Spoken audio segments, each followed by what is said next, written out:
In this video, I'm gonna teach you how to fly Pokemon Scarlet and Violet. It's a very easy process, so make sure to follow along. In this video, I'm gonna be talking about how to unlock the ability to fly in Pokemon Scarlet and Violet and how to use it. So to get it, you will have to reach the Indigo Disc DLC. So this is going to be the main requirement. Make sure that you complete the story and you reach the Indigo Disc DLC to unlock the permanent flying ability. To get it, the location that you have to go to is Classroom 3-2. So after you reach the Indigo Disc DLC, go over to Classroom 3-2, and in there you will find Amaris. So this NPC is the one that grants you the ability to fly.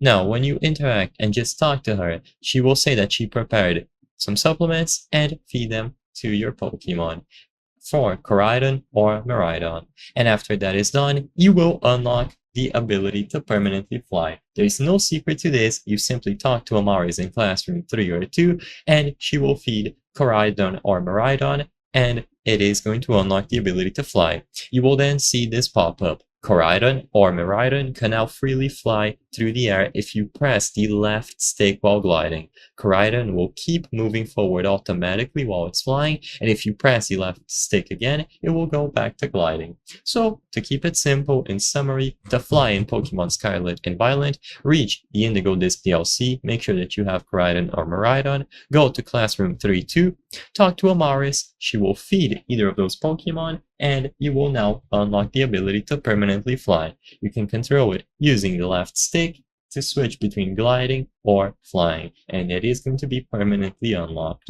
I hope I was able to help you on how to fly Pokemon Scarlet and Violet. If this video helped you, please be sure to leave a like and subscribe for more very easy tips. Thank you for watching.